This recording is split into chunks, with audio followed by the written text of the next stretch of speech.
Hey, what's up, guys? It is Pastor Steve. I am here tonight at my pool table, and I have JP3 right behind me here. And where's my wife? Where's she at? Here I am. There she is. So normally I'm usually solo about this, but looks like we got some company here tonight. And actually, let me just mark this back just a little bit. And I want to talk to you guys about teamwork. And tonight we just had our leadership meeting. We have at our house every couple weeks, and leadership on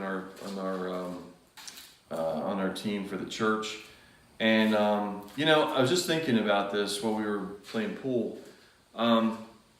Jesus kind of formed his own team with the disciples. And he had a much bigger team, but a lot of the team couldn't handle it.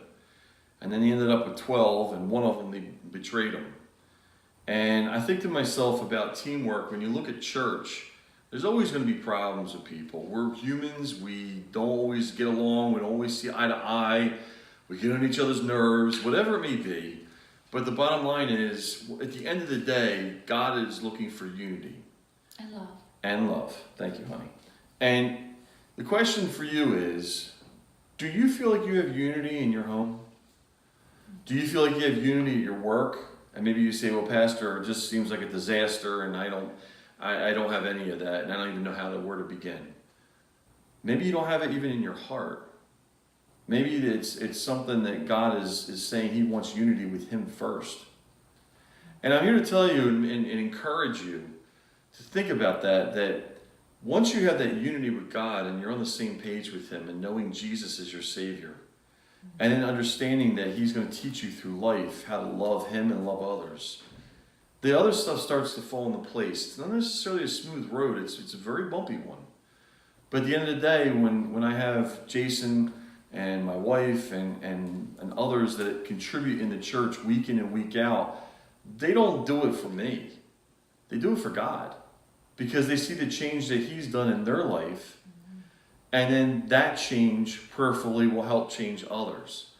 And so I want to encourage you in this from the pool table segment is this. When teams, professional sports especially, when they play on the same page, they're very successful.